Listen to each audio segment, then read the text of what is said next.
right. Good morning. Good morning, everyone. I'm Senator Mary Washington, Chair of the Baltimore City Senate Delegation.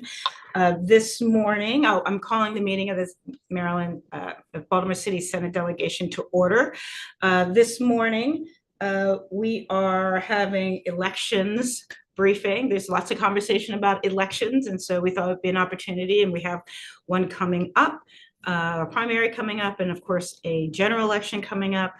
So we thought it would be an opportunity for us as a delegation, but also for our constituents who are able to view live through YouTube or can watch later on. Just really what are the nuts and bolts of the elections, both at a local level and a state level. So first I'm going to have our roll call. Senator Hayes. Here. Senator Attar. Here. Okay. And the senators, Senator Ferguson. I see Senator Ferguson, so he. I'm here. Sorry, I had the wrong link. Oh, no, no, oh, no worries, no worries. And Senator McCray is on his way. Okay, so first, next week, we are having a briefing with our Baltimore City State's Attorney, safety, another concern and issue that our constituents have on safety. And also we're going to hear from our sheriff's office. We will also have at least 3 or 4 bill hearings. They're going to be short, but we have a number of bills that we want to put forward. So we'll have some bill hearings as well next week. So next week will be busy. So we are moving on to our elections briefings. First, I want to welcome and introduce Mr. Clifford Tatum, who was born in North Carolina, which is the same state that my mom was born in. And so we know he knows how to cook, and we know he knows, how to be a good and pleasant gentleman. But he's hailing most directly from Houston, Texas, where he's done this good work that he'll talk about. But he's going to talk with us about Baltimore City elections. And then following him, we'll hear from Jared Damaris, who is our state administrator of elections. And I understand that they've already met and have been having conversations really about uplifting our department. So I believe, Mr. Tatum, you have a PowerPoint for us to see, and so we can give you permission to do that. And then members, feel free to have questions along the way. Absolutely. And good morning. Can you see my screen that says strategic plan and priorities? Yes, and if you could perhaps go to a slideshow. Yes. And have it show as a slideshow. So that is showing us your view as a presenter. So if you end the slideshow at the top. Let's see. Yes. Yes, and that, and then if you go across the navigator to actually where it says slideshow, make a left. That click right there. So where it says from beginning. It should not be doing it like. So I had my trusty staff finalize this for me. Luckily, elections has nothing to do with slideshows. He just equipment here, so I can vouch for Cliff's. His resume speaks for itself. Working for the EAC and in Texas and everything in our search here. So yeah. I just want to, we all have technical problems. Yeah. Alrighty. So I will forward this slideshow to you so that you will have it. You know what? It's okay. You don't have any notes. It'll just kind of give us a preview of the next slide. So let's not worry much about. You just go ahead and do it that way. And while we're waiting, or while you're thinking, you can tell us a little bit about yourself, and we can get that going. Yes. So I am, as you mentioned, I'm born and raised. There we go. In Mount Airy, North Carolina. I'm a licensed attorney. I'd like to say reformed, but from time to time I lapse a bit. And I've been working in elections for well over 20 plus years. starting in the state of Georgia, working for the Secretary of State there, becoming the executive director for the DC Board of Elections for a number of years. I served as a chief information security officer for the DC Board of Elections for a number of years. And then most recently, I relocated to Houston, Texas, and I was the Harris County elections administrator there. And in that scenario, the state legislators abolished the office, which for the most part put me out of the elections business. And I served a short stint with FEMA in the emergency management support area, and then moved from there to here to be the elections director for the Baltimore City Board of Elections. I'm very excited to be here. I've been a public servant for most of my career, and I enjoy the work that I do, and I enjoy the fact that I'm able to support the elections locally, on the state level, and as well as nationwide. And so Abigail Goldman is our deputy director, and she's been very supportive of my transition into the role. And one of the things that I'm doing is learning the operations, learning the city, learning who our stakeholders are, and really sort of on a listening tour so that I can get a sense of what the needs are of the agency. I can see from an operational perspective things that we need to address, but I also like to hear from our stakeholders and constituents on what their observations are so that we can make the tweaks that not only we see internally, but the tweaks that we need to make externally. And so with that being said, one of the first steps that I've embarked upon is to establish strategic goals, establish priorities, and focus on nonpartisan activities. If we're doing something for the Democratic Party, we're doing the same thing for the Republican Party and for the minor parties that are in the system, so that we're getting our message across to all of our constituents, all of our stakeholders. And so that's very important to me. I'm registered as an unaffiliate, so I'm interested in the legislation that's being considered now, which will allow me to vote in any particular party. As you know, most of your elections are determined in the primary status. So I'm curious to see how that legislation actually lands itself.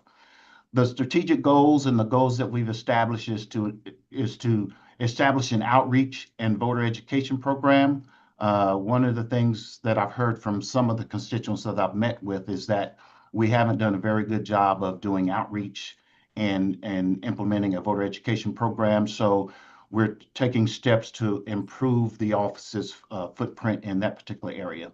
The second point I've heard is fiscal stewardship. So working with the state and working with our city partners, the budget department and the mayors, the administration, we're working to identify any shortfallings we've had in the financial area, and to identify what our actual costs are, what our projected costs should be, so that we're in the black when we finish an election cycle, both on the election cycle and off election cycle.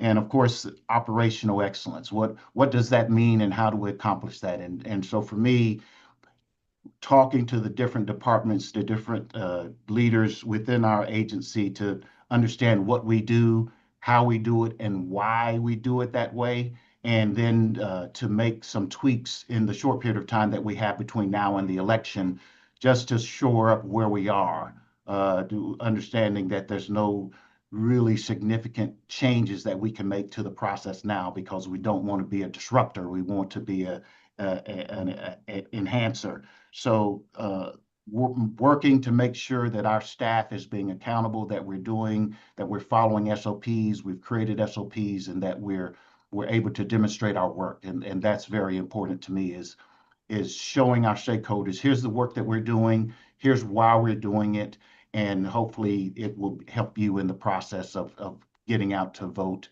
and cast your ballot. Our current activities include developing a voter outreach plan, a voter education plan, a communication plan, and you see there are all things elections. So what does that mean? Anything and everything that we're doing in the elections department, I want to communicate to our stakeholders so that they have some level of transparency as to what the agency is doing on a daily basis. And so we're working to identify and establish relationships with our community and neighborhood associations. We're working to establish relationships with our government partners, both at the city level as well as at the state level, so that there's always a continuous flow of information on what the needs of the elections agency are and how we can accomplish the goals that we've established for ourselves. And then last but not least is the media. Making sure that the media is aware of important dates, important deadlines, so that they are instrumental in sharing the message of the Board of Elections to our constituents, so that no one is caught off guard as it relates to election dates, deadlines, and polling locations, vote centers, and the like. And the second point there is the stakeholder engagement. Again, working with our partners, understanding who our nonprofit partnerships are, who our community organizations are, establishing relationships with our educational institutions, teachers, administrators, and students, and then importantly, employer relationships. The businesses in the community have citizens who turn out to vote, so why not use their structure to help communicate with their employees what the deadlines are, what the dates are, and here are some election activities that are going on that would be beneficial not only to the individual employee, but also to the employer themselves. And so part of the goal is to, as we identify our community neighborhood associations and neighborhoods, tap into their apparatus, their communication structure, so that we're not recreating the wheel, attempting to create a communication outlet. We're going to tap into our partners' infrastructure, and as we have information to share, we'll communicate it to our partners and ask them to distribute it to their stakeholders, to their constituents. And we describe those as communication toolkits, so that as we create videos, which we've created videos for training our election workers, we've created videos on how to use our new website that was deployed by the city. And so distributing that sort of information out to our stakeholders to pass on to their constituents just enhances our ability to expand our message and get our message into the corners that we may not fully be aware of. And last but not least is obviously the operational readiness. We are working on our 2026 election plan, which has to be approved by the Board of Elections, the local Board of Elections. We then submit that plan to the State Board of Elections, which then goes through the approval process.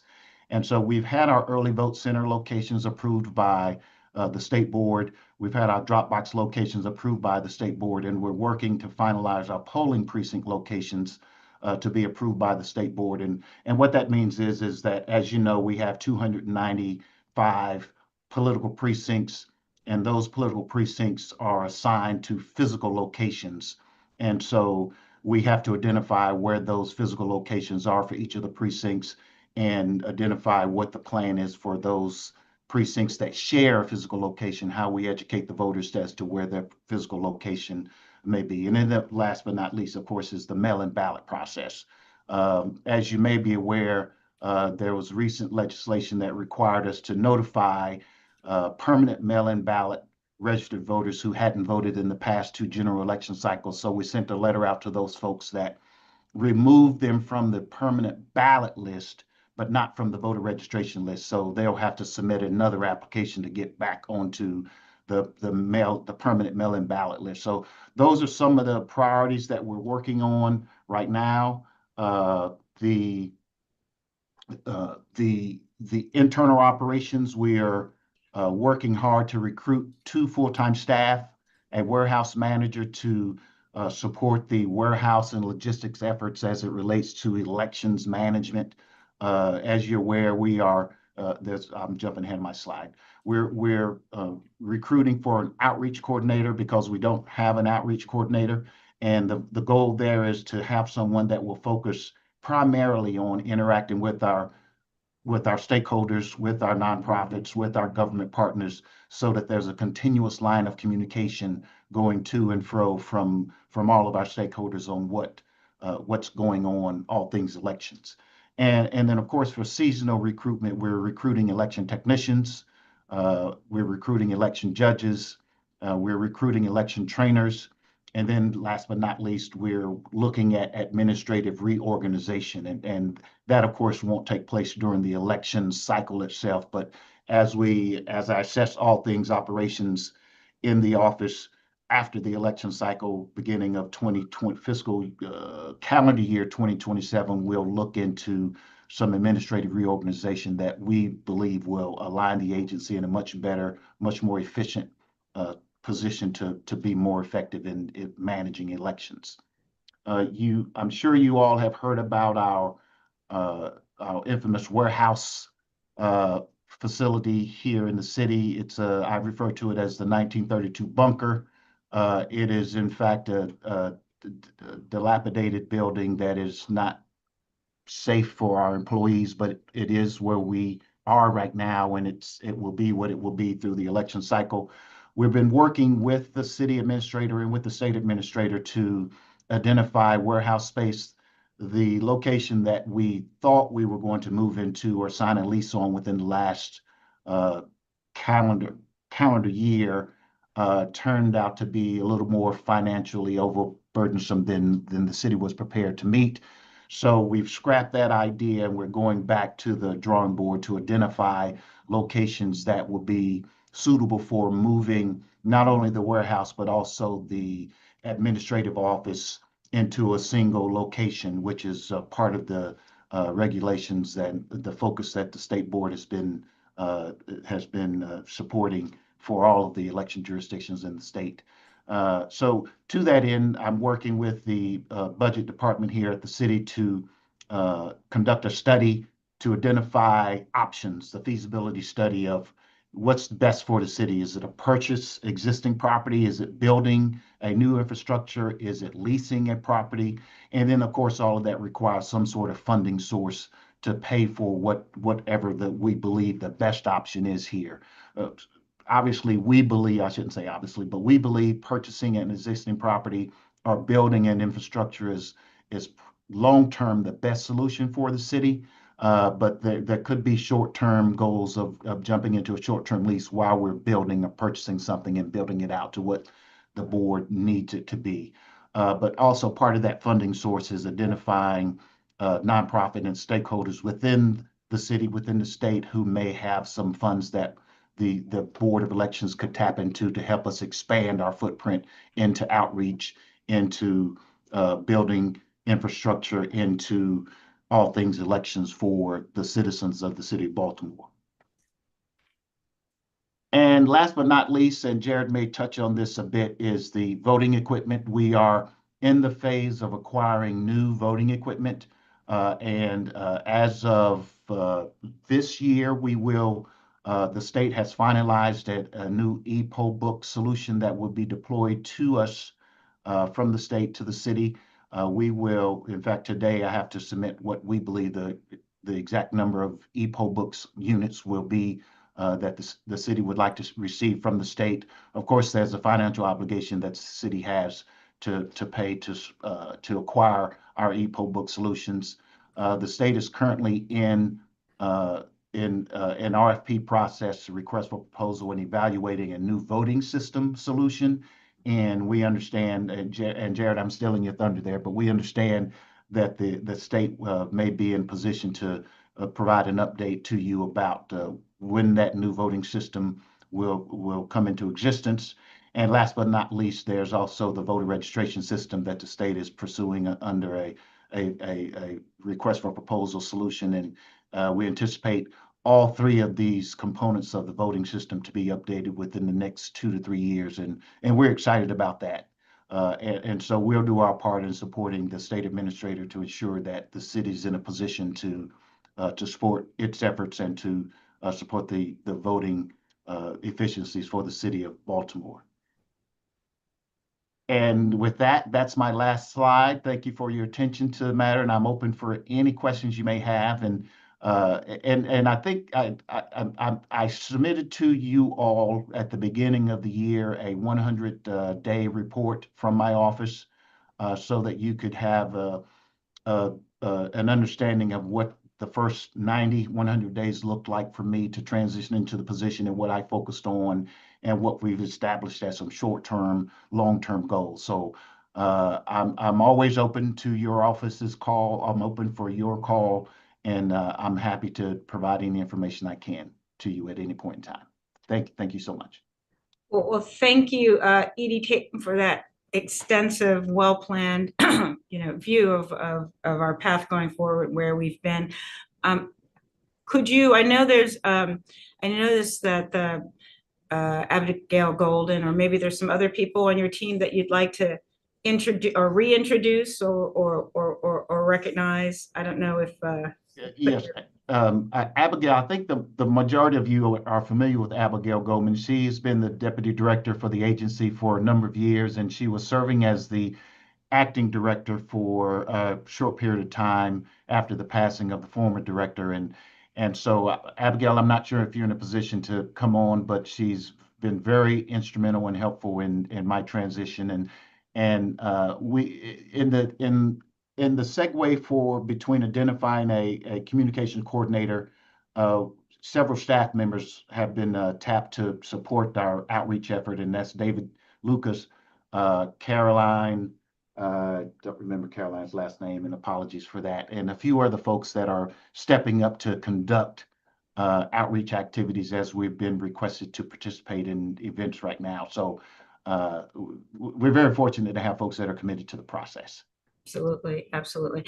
And also, I want to thank you, Ms. Goldman, Abigail, for decades and decades. When I first started being involved with elections prior to being an elected official, you were there. We worked on creating one of the first training programs, doing some deep recruitment, recognizing the challenges we have for election judges and chief judges.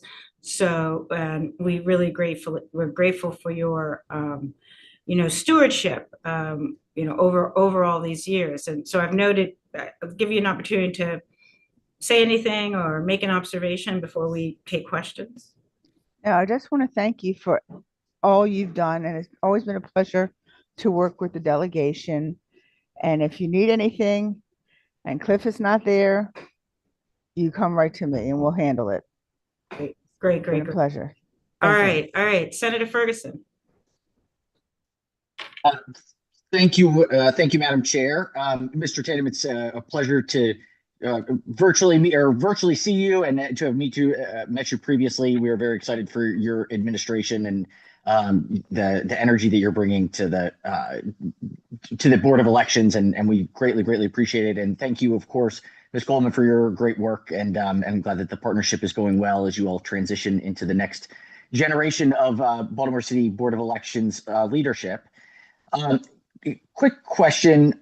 Obviously there's kind of an elephant in the room discussion happening. I really honed in on one of the things that you said, Mr. Tatum, which was you didn't want to do anything that would disrupt the upcoming election, in that it is there's a lot that goes into it: setting the precincts, setting the locations, making sure that the lines are appropriately allocated so that the ballots can be printed and that early vote centers can be set. We have a primary that is set for the 23rd, with, I think early voting and mail-in ballots would come out in May, late May. Is that correct? I think. Yes. There's a map, obviously, that the House of Delegates has passed that would cut the city into three, just basically eviscerate the city's congressional leadership by pulling the 7th district and removing the Port of Baltimore, removing all of downtown, removing Cherry Hill, Brooklyn, Curtis Bay, historic neighborhoods that have been part of the 7th district for decades. That map would eviscerate Baltimore and would radically change the precincts associated with the congressional map, absent a lawsuit. So let's not talk about. In the world where you just had to all of a sudden change the precincts, here it is on February 13th. My sense is that's a nearly impossible task without having to move the election date. Is that your sense as well? I think that would be a fair assessment. As we've been talking with the Mayo, the Elections Association here in the state, asking the questions of how we would relocate precincts, how we would notify voters, and could we get it accomplished within the short period of time that it would be required. It would be a Herculean task, and Ms. Goldman Abigail was actively involved in the last redistricting process, and she can speak to the hours and hours of blood, sweat, and tears that she put into it to make it happen. And so we'd have to repeat that process. We'd hope to tap into the city's GIS mapping department to support our efforts, but it would be a tremendous task. Thank you. And I imagine that gets even more complicated were there a lawsuit, as every redistricting across sort of probably the history of Maryland redistricting, every time there's a lawsuit, if that delayed anything, 3 to 4 months, at that point, we're talking about not having set precincts and voting locations and ballots well into at least June or July.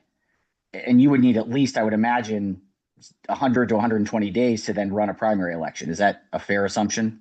It would, as we discussed this with the association, it would definitely require a push of the election date.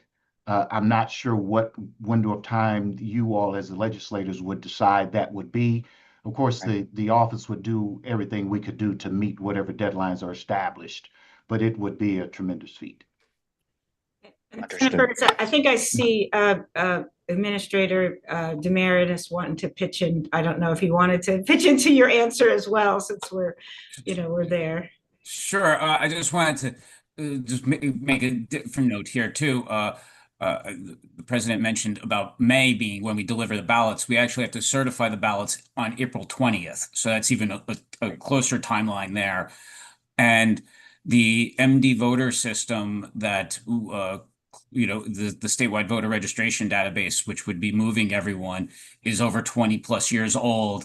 And the GIS systems, the integration is just not, was just not there 20 years ago. So it would take a substantial number of hours just to even try to get it up to date and modernized, which was one of the things that, we're putting in our budget, was to modernize the statewide voter registration system. So that those are just kind of other technical difficulties that we see, as well as the law itself. We're going through that bill and noticed some issues with precinct numbers. So we'll have to go through the census blocks, which is not necessarily how we redistrict on our level as well.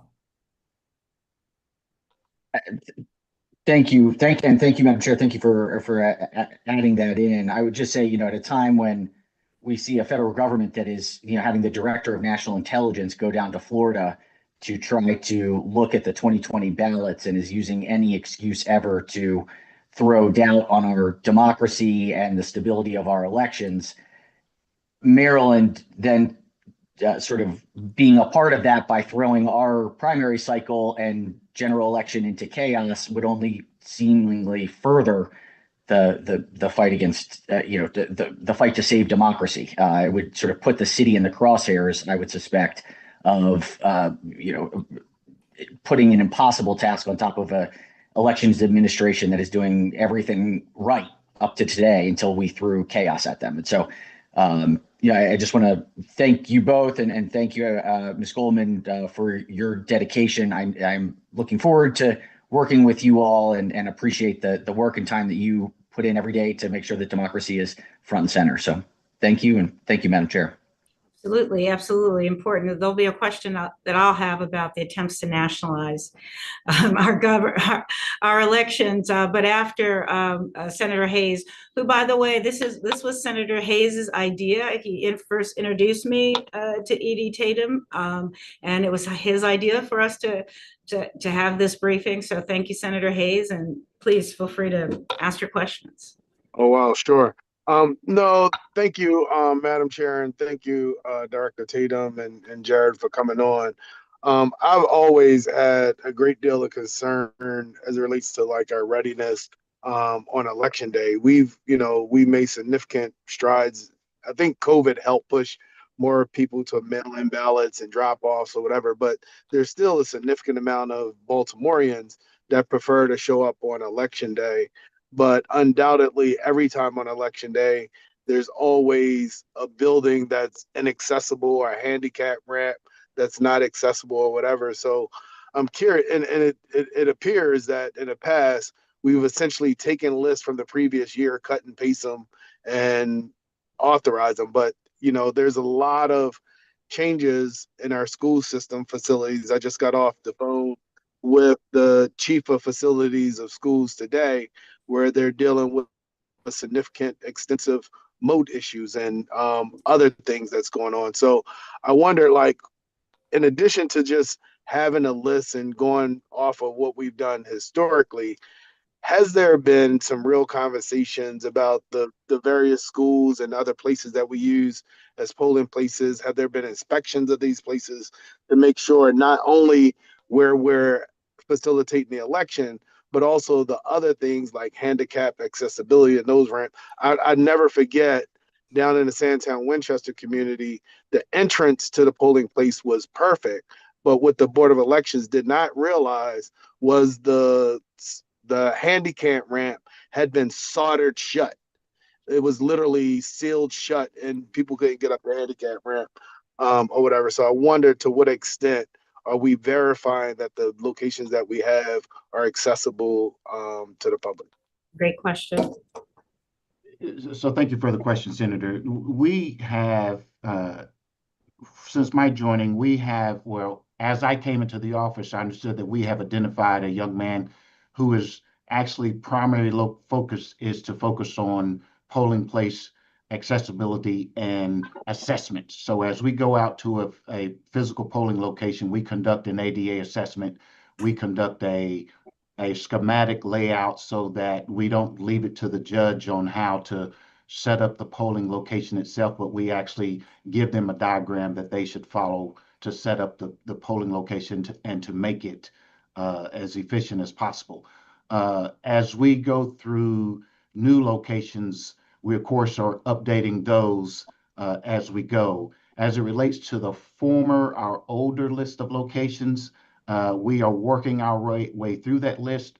To the extent that there's been locations that's been identified as not being accessible, I think the office has been working to relocate those facilities to something that is more accessible. And in many ways, we see that showing up as what we call a consolidated precinct or a combined precinct, where we're putting political precincts into a single physical location. And that's why, while we may have 295 political precincts, we only have 181 physical locations. And so that process will continue to occur, and we hope to add additional boots on the ground, if you will, resources to help us assess each of those locations at a more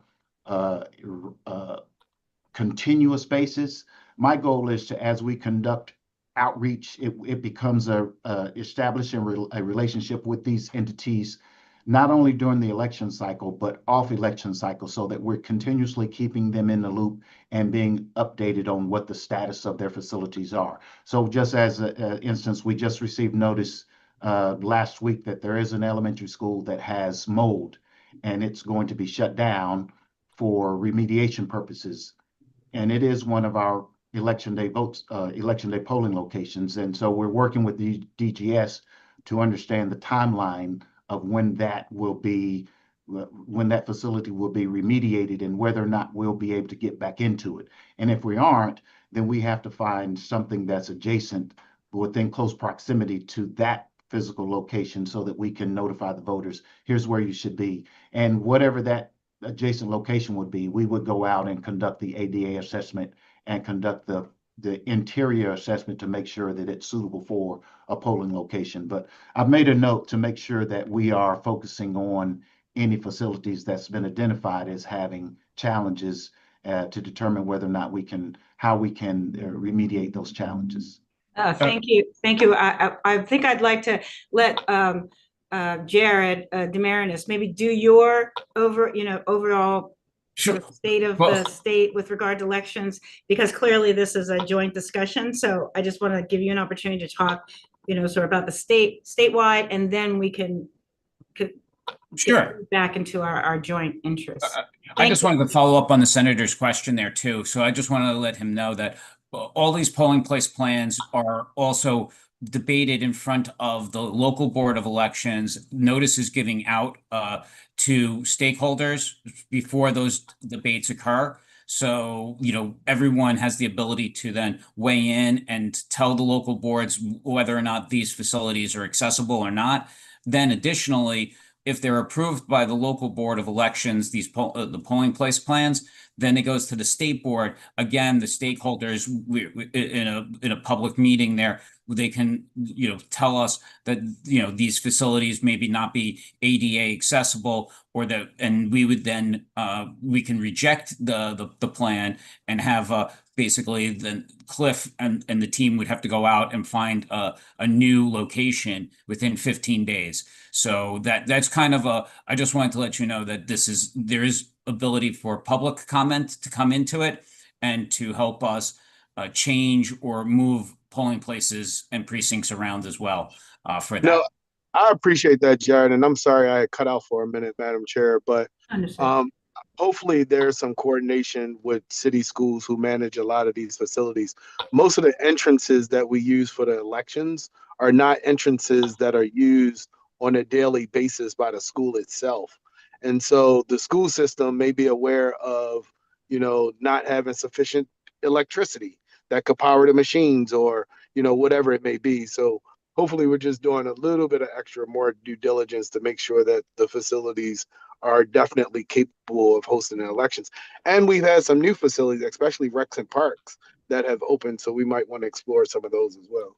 Oh, that's great. And so Administrator Demarinis, could you just give us sort of what the role, sort of what your office is, and then, how the state comes in? We have about 20 more minutes, so I just want you to be able to do that. And then for, you and ED Tatum for us to be able to continue that conversation about our collaboration and where the state can support, and how we as senators can support our local office. Sure, Senator, Madam Chair, I'll make this a little quick here. So the State Board of Elections and the State Administrator, we provide oversight and policy initiatives to all the local boards of elections. The local boards of elections then implement those policy initiatives that we provide oversight over. So, the General Assembly makes the laws. We make sure that it becomes uniform policy throughout Maryland, so that if a person in Garrett County or in Baltimore City, they're voting on the same equipment, they're having the exact same experience here, and we've tried to remove as many barriers to voting and registration as possible to eligible individuals. So that's kind of, and I provide guidance and oversight. One of the most recent things that occurred was allowing the state administrator to have a little bit more say in the hiring of the election director. And Cliff was one of my first cases here for that there, to provide guidance to the local board of elections in the hiring process. And, I was giving more of a role to the Baltimore City Board, because they don't necessarily know what it takes to run an election office. They meet once a month and go and make sure that they get a report, that they know what's going on, but they don't know making sure that you have to do daily activities for voter registration changes, making sure that the equipment is safe and secure. And the testing and what goes into all the preparation work that is for an election. So that was kind of my role. It was a great search, and we were very happy with the selection of Cliff for as the election director. I think that this is one of the newer days for Baltimore City, and I'm working closely with him and the city administration on getting a new warehouse, because that's one of our top priority as we move into getting a new voting system, that we want to make sure that the warehouse is a high, quality facility, but also merging the office and the warehouse together, because that is one of the things that we found for efficiency, for training purposes, for just management in every local office. That's the best policy. We made it into regulations there. So, we're going to try to work with the city to upgrade that, because one of the things that I always like to do is bring around international observers, outside people coming in, and Baltimore City should be the jewel. It's our biggest city, and and taking them to the I would say the current warehouse was is not the best location at all, but it's still for our purposes here. It's secure enough, for this upcoming election. But as we get new equipment, these are it needs to be upgraded along the way there. And So Jared, this is support that you offer all of the locals. So Yes. but we're just engaging perhaps in a way. I don't know, I see a mic coming off. I don't know if Senator, she's reconnecting. I wanted to ask Edie Tatum, how many employees do we have at the local? How many employees do you have? And We have a total of 40 employees. There are a couple of vacancies that we're trying to fill, but right now there's right about 40.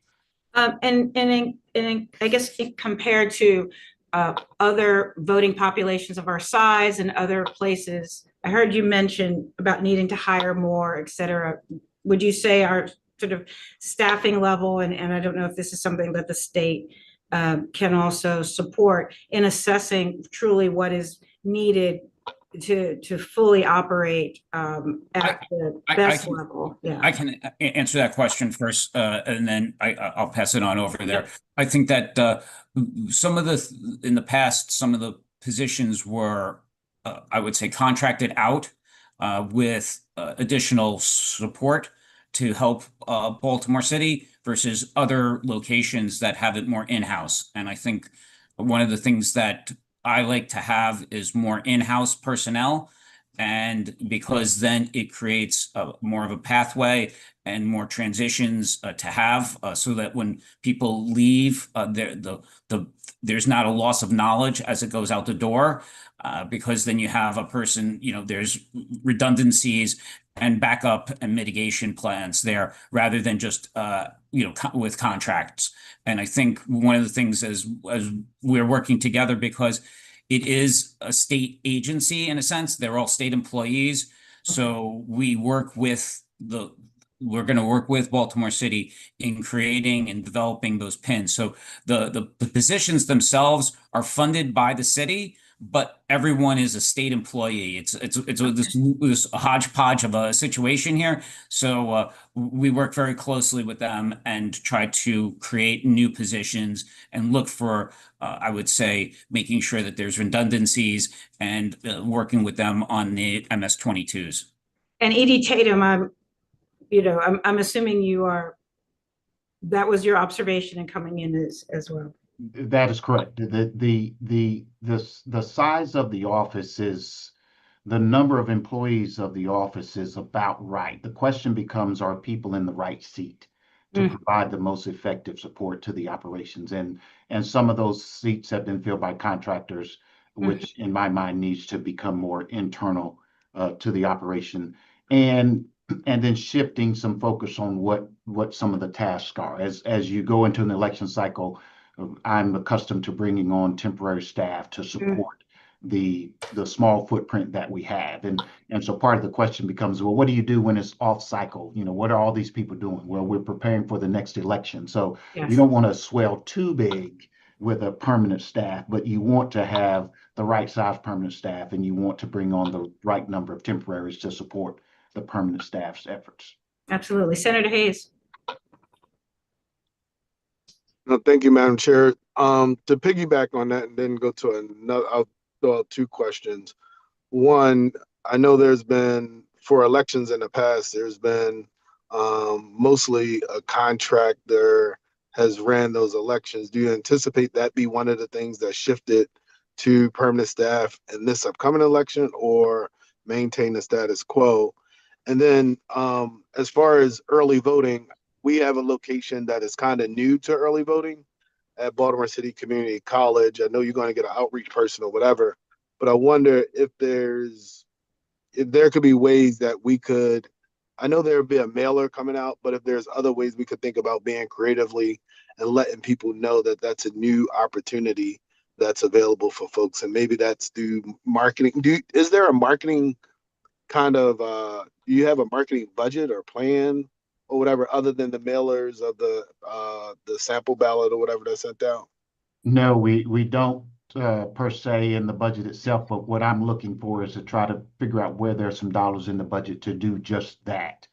Right. And we've had a conversation with the advertising company that manages marketing it through the metro bus and train stop scenario. So we're exploring opportunities. And as I identify what the cost may be, I may have to go back to the city council to see if they can support some increases in the budget to accomplish some of those things. But education becomes important. Once a facility is there, you need efforts to make sure that the citizens know that the facility is there so that you get greater turnout. Because there's dollars associated to operating any one particular facility. And as we do the analysis, you want the bang for the buck to be as big as it can be. And yes, one of the warehouse manager position is created just for the part of transitioning our elections operations that's supported by that contractor to an in-house position. And for this upcoming election, that contractor will be involved in supporting our elections process. So just to clarify, so the contract will stay on, but that will be to support the permanent new position created to do that. And Senator Hayes, if I could just jump in on the marketing part and ask Jared, I know that one of the big things we noticed about the state when you came on board is really just a lot more outreach, et cetera.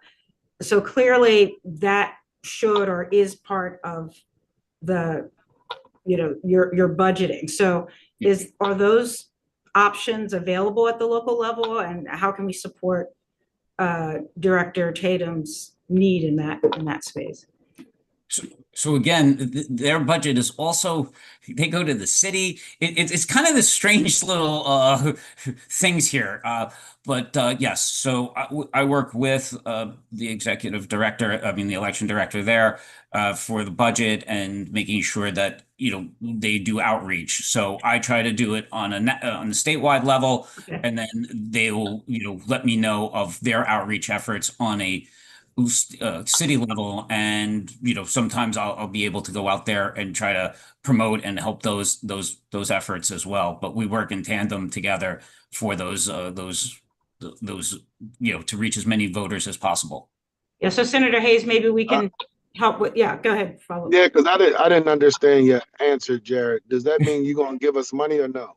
No, I don't give them money. I need as much money. I only get my money. The city gives the city gives the budget for the local office.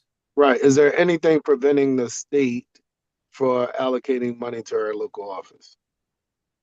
Like, can this delegation prioritize knowing that education and marketing is important and identify some funding in the state budget to make sure that they have the resources that they have? If there's extra money, yes, you can probably Because it sounds like you said you keeping your money, you're not helping us. So well, if it's general, if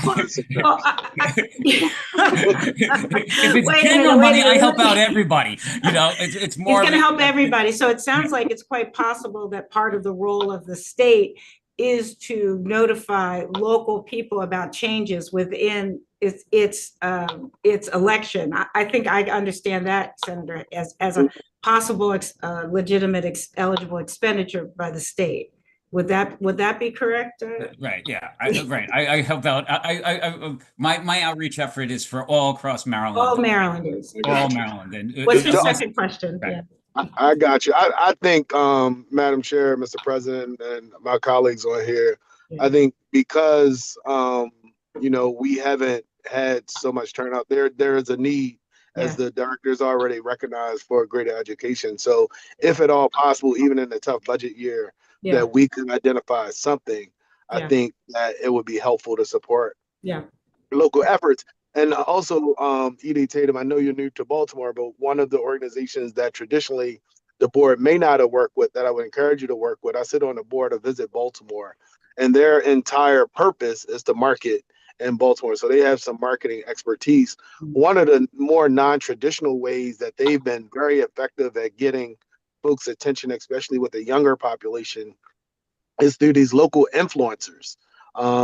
These individuals that just, are able to reach people in a different type of way, or whatever. And we have a lot of, young people in the city that have a huge following. And from my understanding, at some point, it's like minimal cost. You could get like someone with that touches thousands of people, anywhere from $200 to $600 just to do a video and get people out. So I would just encourage you guys to like lean on some existing agencies where their core purpose is marketing, see what they're doing that's non-traditional, and getting folks out as well.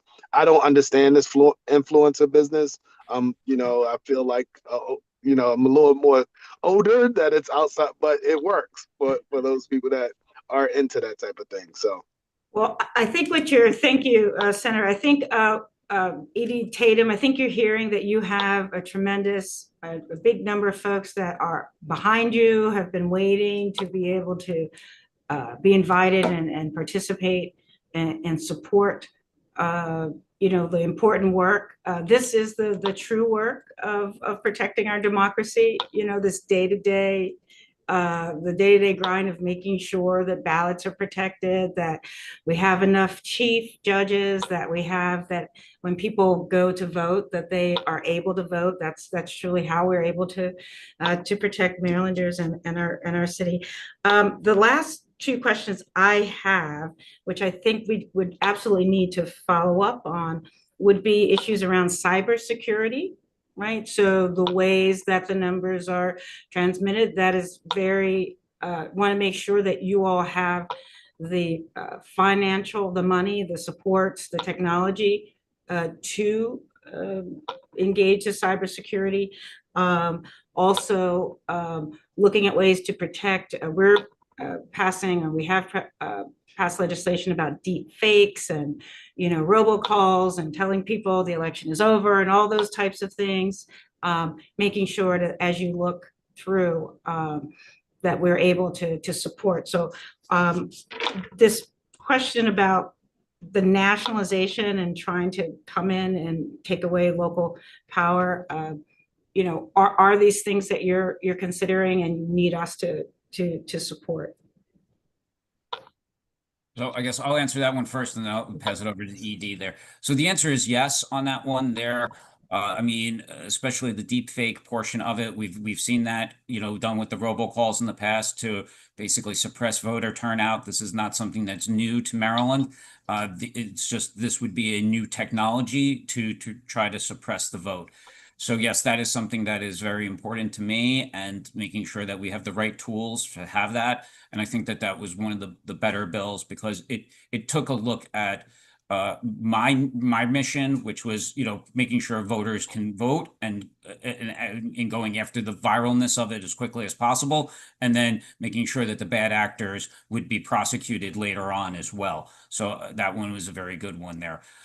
The other parts too about cybersecurity, yes, this is something where this is kind of, we work in tandem with the locals on this one. We set the policies, we make sure that they're all on the Maryland.gov accounts, and all the equipment is there. We work and try to do as many of these information sharing entities as possible. We have, as a state, it was a big hit when CISA, which was the federal agency that was in charge of cybersecurity across the board, that they are no longer supporting elections as a critical infrastructure.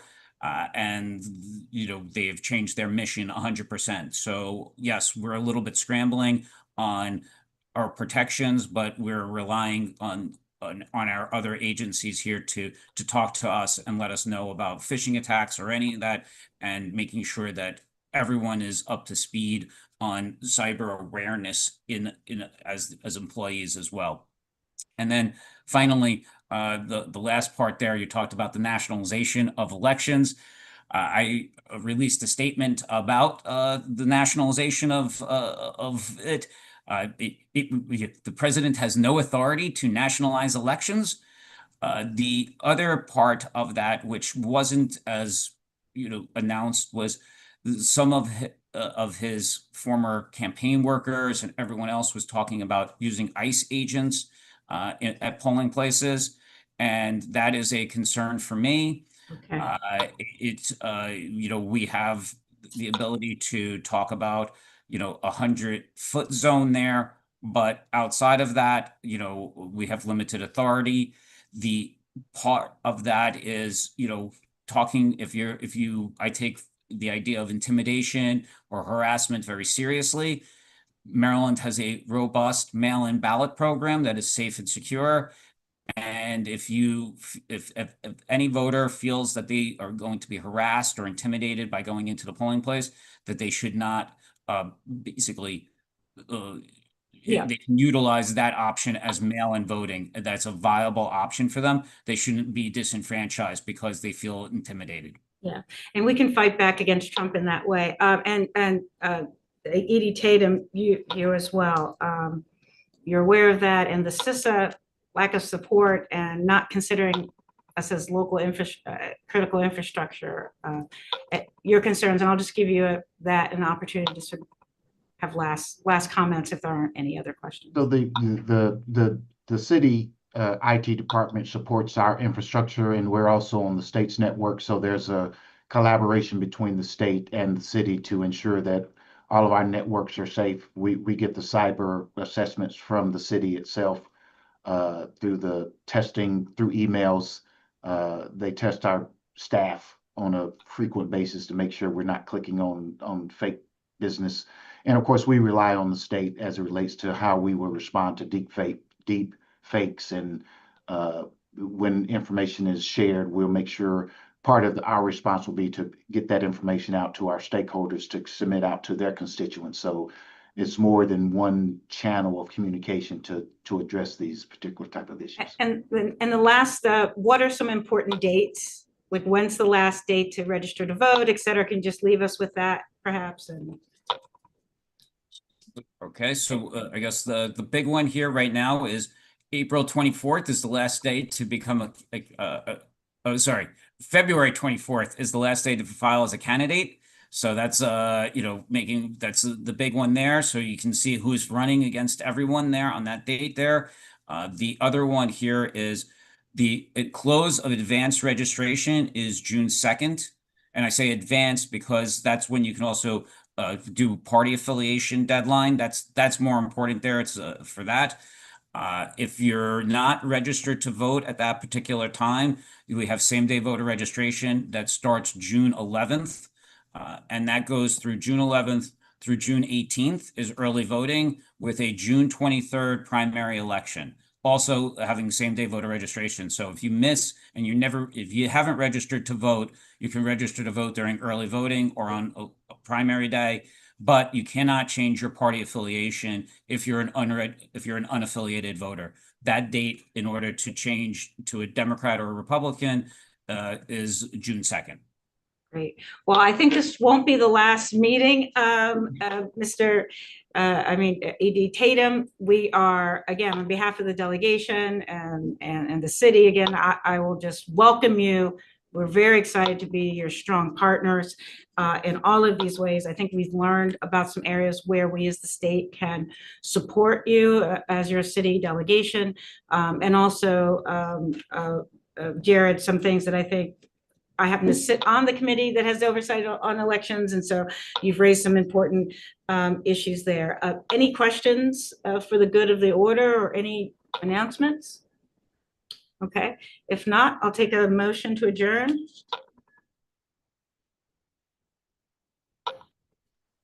Sorry, I was having a hard time getting off mute. Move to adjourn.